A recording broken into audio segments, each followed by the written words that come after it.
Hey everyone, quick little announcement here for Fishing the DMV. I just want to let you know the reason we're able to produce so much content and stay up on all the late breaking stories like what's going on the Potomac River with the sewage spill is because of donations from Patreon club members. This show is for the people and by the people, and it wasn't for all of my supporters on Patreon, none of this really would be possible. For $8 a month, you can help keep the show alive, and I need your help. We need more supporters in 2026 to help keep everything going. All Patreon supporters will receive 20% off their orders to Tactical Fishing Company, 15% off their orders to Super Blue Stuff, some of the best pain relieving cream on the market, 10% off their orders to Tiger Crankbaits, 5% off their orders to Jake's Bait and Tackle. You'll get access to our members only Facebook group. You'll get access to ad-free episodes of the show, members only content that's exclusive to you guys, Patreon member giveaways, and of course, access to our 4-month-long fishing tournaments that we have through 2026. You get all this, and you get to help this show continue in 2026. Link in the episode description down below. Thank you so much. You're listening to Fishing the DMV with your host, Thomas Ahrens. Fishing the DMV is brought to you by Jake's Bait and Tackle, located in Winchester, Virginia, Tactical Fishing Company, and Fishing ProTech, located just outside Williamsburg, Virginia. If that doesn't get you jacked up, I don't know what will. Good morning, everybody. Welcome back to Fishing the DMV. I'm your host, Thomas Ahrens, and today we're heading back to the biggest story in the nation when it comes to waterways and fishing and outdoor recreation, the Potomac River fiasco with the sewage spill. And I have on the man, the myth, the legend, basically a Hollywood celebrity at this point, Dean of the Potomac Riverkeepers, who's been probably busy for the last month. Yep, we've been very busy, that's for sure. I really wanted, if you guys didn't, I'll link in the episode description the first conversation that we had, or go online. You could probably see everything. But if you were living under a rock to kind of prep today's conversation, I thought we could do kind of like a timetable real quick of events and how things went down from the beginning till now. Okay, there we go. So January 19th, DC Water had a major spill of sewage from a broken interceptor pipe that carried about 60 million gallons of raw sewage to the Blue Plains sewage treatment plant. And unfortunately, according to DC Water, about 40 million gallons per day dumped into the Potomac River. And, so we were out there, in the first couple of days, and just every day I was out there, I was just like counting, rough math, 40 million gallons a day. Day 3 was 120 million. Day 5 was now 200 million, close to it. And just how big of a spill this is, it's one of the largest ever, if not the largest sewage spill in U.S. history. Most of that happened over the first 6 days. There's been ongoing releases. This has been a big frustration with my organization, Potomac Riverkeeper Network, and those that are on the ground, because DC Water kept declaring victory in a lot of ways. Like on January 26th, they basically said all the sewage was contained in the C&O canal. Our data started showing kind of ticks up, going up in E. coli levels at the site. And then they revealed after that basically they had some periodic releases. We then put out our testing data in partnership with University of Maryland that showed, E. coli levels, not only at the site, but downriver we sampled 10 different sites. But more importantly, University of Maryland went one step further and tested for things like MRSA, which they found at the site, as well as Staph aureus, which you can call staph infections. They found that not only at the site, but also downriver at, I guess, a third of the sampling sites. But more importantly, they acknowledged that the research shows that Staph aureus can get trapped in the ice, remain dormant, and then become a public health risk later as the water's warm. Right now, the river's about 39 degrees, warming slightly, which is good for fishing. But the reality is it's, not a conducive environment for bacteria to thrive. So, our concern immediately was a public health response, that there was just so little, there was no public health advisories issued for recreational use. And we had, people contacting us saying, anglers who caught fish early on didn't know there was a sewage spill, got sick from eating fish out of the river. We also had, DC firefighters who were practicing drills going in the river. They were really concerned about entering the water. Scuba divers doing dock repairs. There was 2 polar bear plunges scheduled. So it took DC 25 days just to issue a public health advisory. So that's ongoing. And, I suspect that will be released soon. Our data is definitely showing improvements in water quality downstream, and as is DC Water's data. But we're still seeing, almost a month out, really high E. coli levels at the spill site that are entering from the pipe, the interceptor pipe. So we've just been very frustrated with DC Water's response to this and how they've handled the public health notification aspect of this. So again, guys, if you aren't completely aware and you're listening or watching this, so Monday the 19th, this is when the initial break happened. The 24th is when the biggest snowstorm in our area basically hit, and they were trying to get the pipes up. This happened near Lock 10 on the C&O Canal side of Maryland.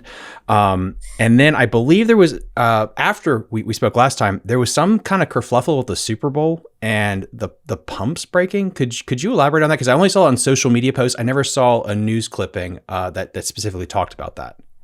Well, I'm glad you brought it up because people accused us of being alarmists, and because the public health advisory wasn't even put in place at that point. And I understand there's a lot of people that want this to go away, and there are people like charter captains who don't even have people registering to fish in March, right, when the spawns all start happening, which is a real concern, definitely economic hardship. But, basically on Super Bowl Sunday, DC Water was forced to acknowledge that there was a major release. They didn't say how much, and once media pressed them, it was about 600,000 gallons, which is a massive sewage spill in and of its own right. Mm-hmm. So, if it wasn't being compared to 243.9 million gallons of sewage, that would be considered a massive sewage spill. It's definitely a major public health risk. So, all the improvements or, where water quality is assimilated, all that sewage from the larger spill, there was now another slug of massive sewage going in the river just a week ago, basically. And so, this has been the concern all along is, nobody wants this river to improve more than Potomac Riverkeeper Network, right? But there's just reality that we're still dealing with a crisis situation. If it wasn't for the C&O Canal, all this sewage would be going directly into the river still to this day, a month later. And it's being put into the canal at Lock 14, and it goes down through the various locks and then is funneled back into the interceptor pipe. But it's still a major problem, and it is filling. Lock 11 is completely filled with like 3 to 4 feet of sewage. So, we're just sitting here kind of crossing our fingers, hoping this entire project that's going to take 4 to 6 weeks just to fix the repairs, 9 to 10 months to do all the work on fixing the interceptor line. We're still a long ways away from declaring victory or saying everything's okay, and we're still seeing dangerously high levels of E. coli discharging into the Potomac River at the site, despite containment or mostly being contained in the C&O Canal. Just for my notes here, because I could be completely wrong. Which lock did the break happen? Because you mentioned Lock 11, I believe. Well, yeah. So it actually happened at Lock 10, which is the actual parking lot and public access where I raft and have swam.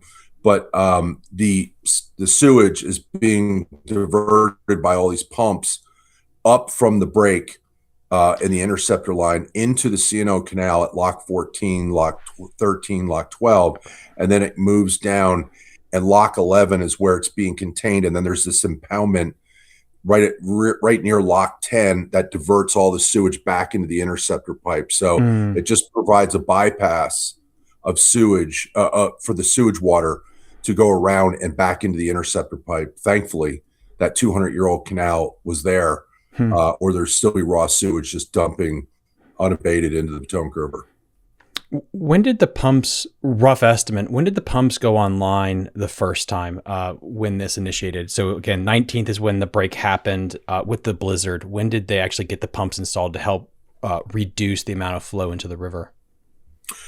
Well, I mean, obviously they got pumps that started pumping sewage into the canal starting day 6 of the spill. So, Okay.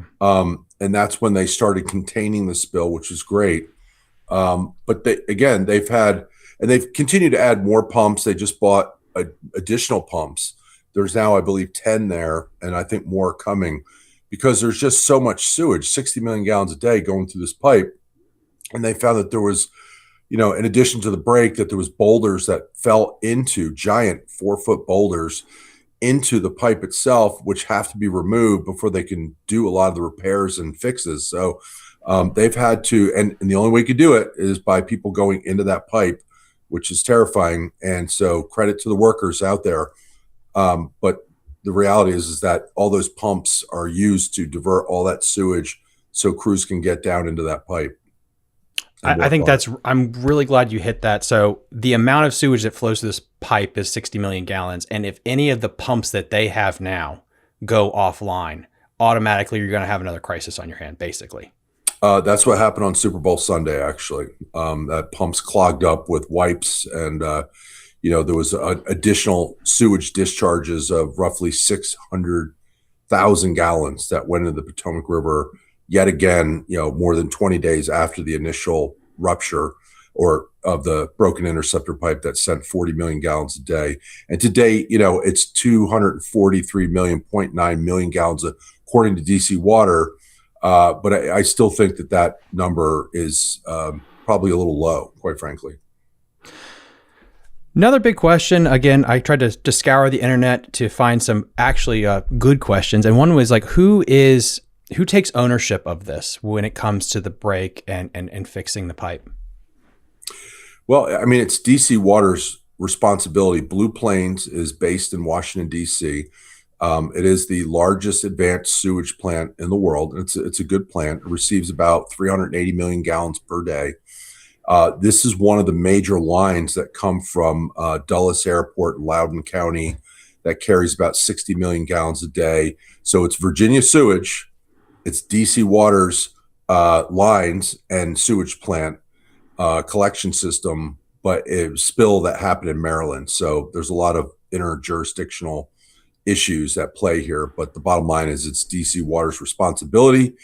There is DC DOEE, the agency, the regulatory agency in DC, but ultimately EPA has the authority over DC. But, at the same time, this is a Maryland waterway other than DC Waters.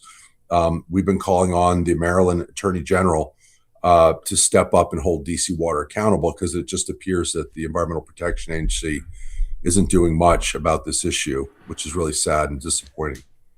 For myself and probably the audience, since I do not know the inner workings of state and federal politics, when does it become from a state issue to a federal issue? I know that can get bogged down on social media, but just by the book, is the Fed, do they have agency to get involved, or is this always just going to be a state issue first? Well, I mean, so every state, most states have their own agencies. Virginia has the Virginia Department of Environmental Quality. Maryland has Maryland Department of Environment. DC has its DC Department of Environment and Energy. But above all that is EPA. And EPA delegates that authority and responsibility for like permitting and even enforcement. But, in extraordinary cases like this, it's not uncommon for the Environmental Protection Agency to jump in. I was directly involved and responded to the Dan River coal ash spill back in 2014. Very similar to this. All of a sudden, there was a massive breach in the Dan River, major ecological disaster. There was a huge response. And the EPA directly responded to this. And that's what I've been really disappointed about is EPA's not done any sampling. They've not said anything publicly. We've tried to meet and reach out to them. They've not gotten back a hold of us. Just before this podcast started, we were trying for 2-3 weeks to meet with DC DOE. They refused to meet with us. I just got a text message from somebody, so I'm going to be following up with them, basically asking them what the hell took them so long. But, at the end of the day, I just think that regardless if the EPA intervenes or not, this is a Maryland waterway, and the impacts downriver could continue. We could see algae blooms or fish kills down the road. There could be impacts to like commercial watermen for the blue cat fishery, right? People not wanting to eat blue cats. And Maryland has invested a lot of money in the blue cat fishery to expand markets for watermen. I think it's an amazing thing because, this blue cats are invasive species and they're thriving, particularly in the Potomac, but certainly in Chesapeake Bay. So, when this all goes away, when this finally recovers, who is going to help those watermen expand markets and reopen those markets, right? I think there's going to need to be investments that are made. You have communities downriver like Colonial Beach, right? Right now there's 3,000 people or so, but in the summer it turns into, a thriving community, beachfront community of 10,000 people. If they start seeing in July and August that people just aren't showing up because they're afraid of the river, those are economic hardships that I think only the state of Maryland, because they own and manage the Potomac River, it's in their constitution that they have a stewardship role to manage that asset on behalf of the people of Maryland.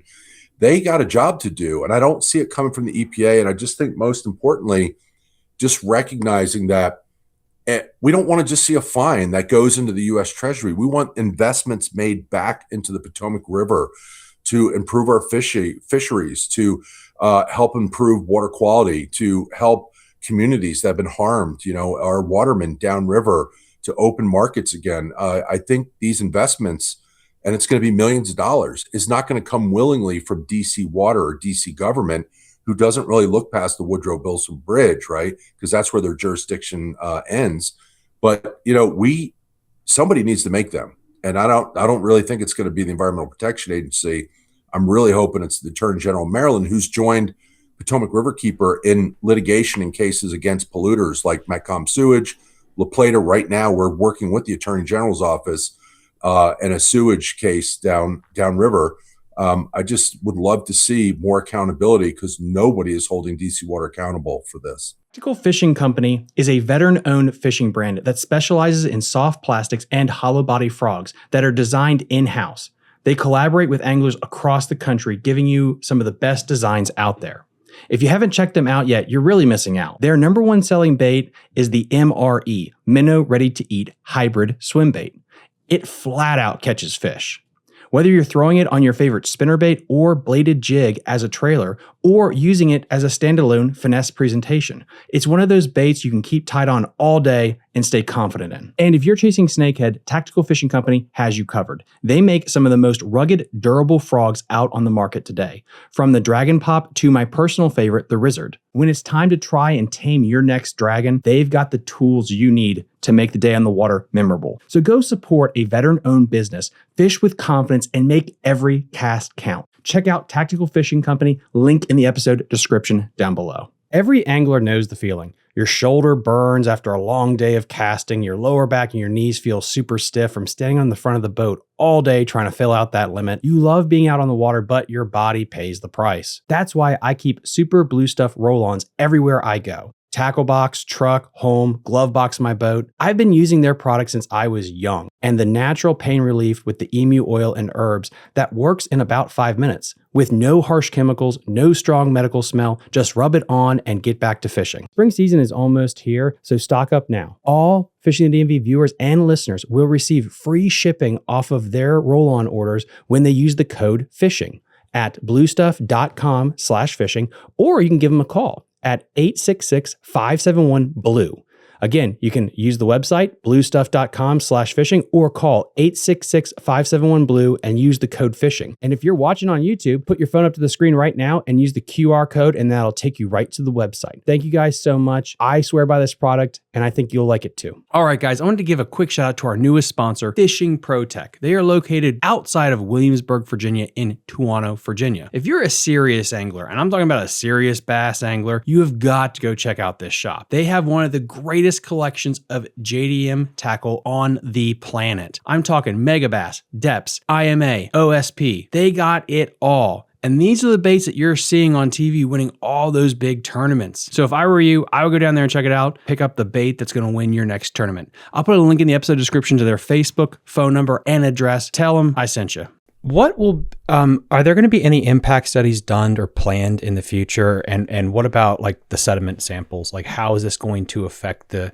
And again, I hate asking these questions to biologists and scientists because it's so many asterisks and question marks of what if. So I guess instead of your best guess, are there studies planned?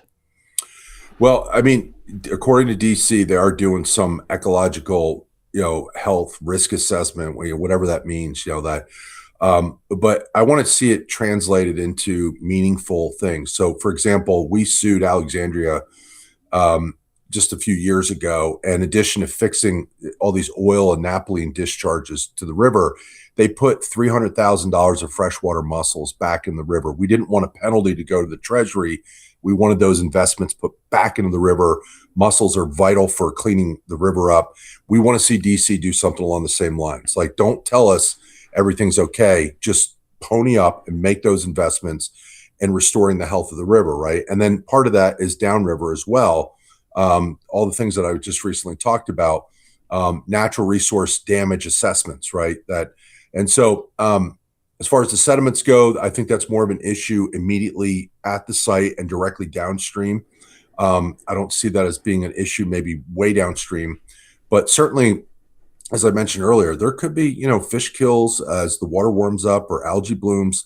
We tend to not see those till August, September, when the water's the hottest and the lowest and the slowest. And that's where algae blooms thrive. So we have a long ways to go. And I just think, somebody needs to hold DC water accountable to the harm that this has caused, not just in the DC area, but all the way downriver, including the Bay. This is the equivalent of 75,000 pounds of nitrates being discharged, the equivalent of like a pretty decent sized sewage treatment plant. Its entire year allocation just all of a sudden dumped into the river that goes into the Chesapeake Bay, the bay that we've been working for years, decades to clean up and eliminate nitrogen and phosphorus and sediment pollution. All of a sudden just took this massive slug. And then, there's also the perception issue, right? Are people going to be comfortable? I have a lot of people saying they're not comfortable rowing crew. They're not going to let their kids row crew or go to the sailing schools. Again, I mentioned Colonial Beach. Are people going to show up? And so that perception, it's a black eye on the Potomac River. And so DC Water needs to help rectify that and ultimately restore the public's faith and confidence in the river by doing long-term monitoring and weekly testing. I just testified on Friday to the Environment and Transportation Committee for the Maryland General Assembly, and DC Water testified, Maryland Department of Environment testified, and they basically referenced that they were going to sample daily for the short-term immediate future. But basically, once E. coli's return to normal, it doesn't seem like they're going to do much testing beyond that. I said, you need to test not only the spill site, but DC, as well as all the way downriver, all summer long, every single day. And they looked at me like I was absolutely crazy. But I've talked to watermen. I've talked to a lot of downstream communities and other people that feel like this is important, right? That, like, how are we going to get people to be comfortable about going back to the river and come back to this river? And part of that is the data and the science that shows for weeks and weeks and weeks that water quality is okay and meets safe standards for human contact, for fishing, and for shellfishing as well. You mentioned the Colonial Beach area, which, if you guys are listening and you don't know, that is really far away from DC as the crow flies, but it could be affected, especially with the initial spill. In your best estimate, since we know if a nuclear reactor breaches, we kind of have a rough guess on how long it takes that to dissipate. How long do you think it would take for the E. coli levels to dissipate downstream? So let's just say, the area that we just talked about, Colonial Beach. Look, I'm not an expert, so I don't think anybody really knows. Anybody who says they know, you really shouldn't trust what they're saying. I think right now the monitoring is important and the accountability for DC Water, and then it's kind of wait and see type of thing. Ideally a massive rain comes along here and increases the water levels, because we're in a drought right now. And even though water levels went up a little bit over the weekend and some of the melting, we're still in a drought, right? And so major flushing would be very helpful. But again, just keep in mind, like, like Baltimore Harbor. I'll give you a good example. They have this splash event that they started doing the past 2 years. And I think it's great, right? That they're trying to celebrate and get people to jump in the river, get in the harbor. But they had to postpone it because they had these pistachio tides, which is basically an algae bloom, right? And when they researched why these were happening, they had multiple of them. They said it wasn't from a recent sewage release, but that it was actually some legacy sewage that was on the bottom, and then the right conditions resuspended this sewage back up into the water column and caused these blooms that made it, impossible for people to swim safely in the Baltimore Harbor. So, something like that very well could happen with this, right? That we see like some major algae bloom come late August, and everybody's like wondering why, and, I can't help but think that would be directly attributed to this. But that's why some of the long-term monitoring, and the, impacts to this river, both from an ecological impact, direct impact, but also the perception and working to bring people back to this river, I think is going to be really, really important. I want to see that for communities downriver and for our watermen and, other people. Personally, then I'm going to take on my opinion hat here and put that on because I've had many conversations, as probably you have. To me, the biggest story here overarching is a bunch of nitrate was dumped. That's terrible. It's been the response, because what if this was nuclear waste? What if this was something that just name the worst thing possible? The fact that it took so long and it felt like you had this pipe so close to the river where hypothetically a disaster could happen. What should have been, if you could go back in time, what should have been in place, if anything, to kind of be a little bit quicker on the response to this? Well, thank God for the C&O, 200-year-old C&O canal being right there, because this would all still be discharging in the river, which would be a far worse disaster. But, I will say at the end of the day, it appears, and based all the information, they knew that the Potomac interceptor pipe was in bad shape. They had money actually allocated to fix that pipe. They did not have a spill prevention plan. It's one thing you need to keep in mind. This is the largest advanced sewage plant in the world. It receives about 380 million gallons of sewage and discharges about 380 million gallons of sewage per day.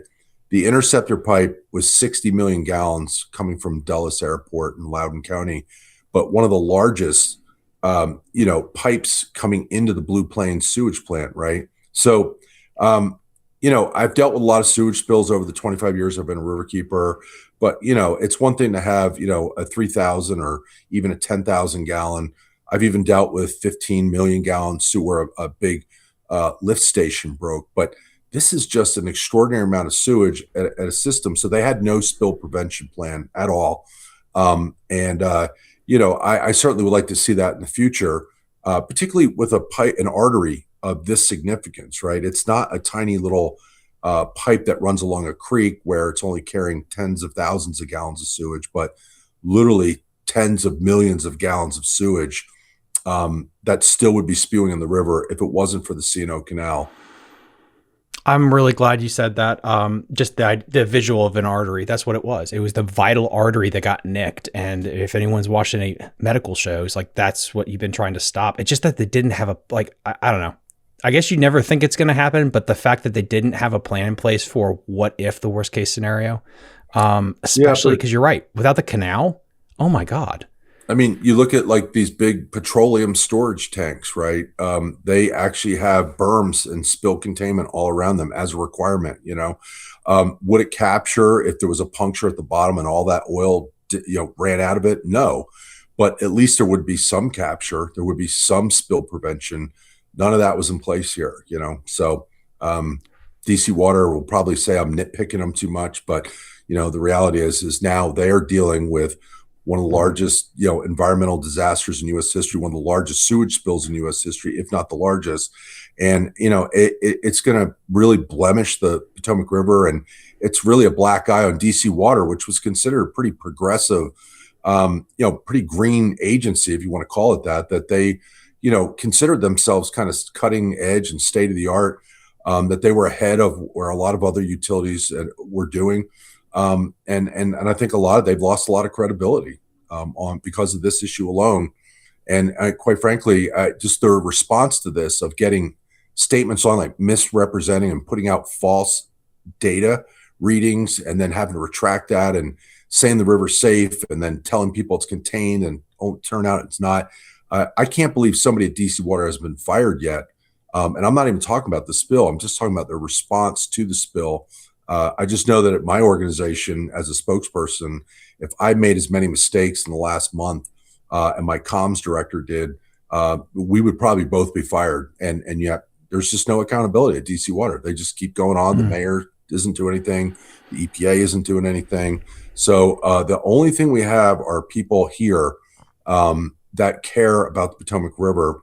And I do hope if you know elected officials in Maryland, you start talking to them and telling them they need to get the Attorney General of Maryland on board with holding, because I'm telling you, when I testified on Friday, Maryland Department of Environment, as well as DC Water were sitting there, and Maryland Department of Environment kept talking about what a great partner they are and how they're working directly with them and how great DC Water is. And then they just put out a video yesterday, an educational video of them being on site.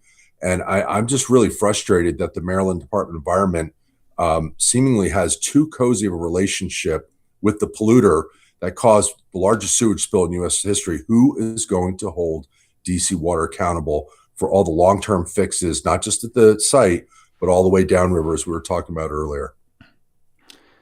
Looking into the future as we wrap up here, how long will the repairs be? Just to reiterate again, and basically, are they going to use the canal as the staging area for the waste material until the pipe gets fixed? Well, the immediate fix, the rocks to be removed from the broken part of the interceptor pipe, they say is going to take about 4 to 6 weeks. And meanwhile, they will use that C&O canal. But then they say that the total repair to that interceptor line, which is aging well past its life expectancy, is going to take 9 to 10 months, right? So, I was just out there yesterday, and Lock 11 is completely filled with about 3 to 4 feet of solid sewage. So that sewage water is running across the top and then being diverted back into the interceptor pipe. But I can tell you that canal is filling up. So, we're just sitting here kind of fingers crossed, hoping that they can get through those repairs over the next 4 to 6 weeks. And then and then hopefully start cleaning up the C&O canal that's completely filled with sewage. And then obviously make those longer term fixes of 9 to 10 months. We still have a long way to go. And you shouldn't be surprised if we find out, hey, something happened, there was a breach, and more sewage ended up going into the Potomac River. We're not surprised. That's why we're out there monitoring on a regular basis, because until we sampled, DC Water wasn't share their sampling data and information. So we kind of forced their hand on that. But there's other things we want to force their hand on. We need help from the Attorney General of Maryland to hold DC Water accountable. The butterfly effect of this, just thinking like 4 to 6 weeks or longer, you're going to get into the heat of the spring. You're going to have bugs. You're going to have the smell. Like there's so many things that because it hit now that you don't see yet, but it's going to happen if you have that amount of raw waste just floating in a containment area like the lock. Good Lord, man. Oh, man. Dude, I thank you so much for coming on. I really appreciate it. Is there anything we can link or anything that you want people to do to kind of galvanize people in the area to email or reach out to? Well, I just hope people continue to follow us, like a Potomac Riverkeeper Network. We had a call to action, and a lot of people have asked me about that. Our immediate concern was the public health advisories that finally came out 25 days too late. But now our shift is toward accountability. And, we're top lawmakers, congressional lawmakers are reaching out, asking us for feedback. We're helping them with letters to make sure that it's just been exhausting for our organization. So, thank you to all of you that are members, but more importantly, just following us. And when we have this call to action, like I'm asking you now, if you know Maryland lawmakers, contact them and tell them the Attorney General of Maryland must get involved, must hold DC Water accountable for, the harm that they've caused to the Potomac River. Maryland is the rightful owner of this river. Those are things that we need people to do and step up and help us with, because we're just doing the best we can as a small nonprofit organization to hold DC Water accountable, but we need help. Awesome stuff. Guys, as always, I'm going to link in the episode description all the information for the Riverkeepers. Please go check them out on social media to stay up to date on everything that's going on. This issue is probably not going away for the near time, but at least we can get proper information out there, because now that this has caught the zeitgeist of, I guess it's now global, there's so much misinformation out there. So please, guys, do your due diligence. And we'll see you guys next time on Fishing the DMV. Bye. You're listening to Fishing the DMV with your host, Thomas Ahrens. Fishing the DMV is brought to you by Jake's Bait and Tackle, located in Winchester, Virginia, Tactical Fishing Company, and Fishing ProTech, located just outside Williamsburg, Virginia. If that doesn't get you jacked up, I don't know what will.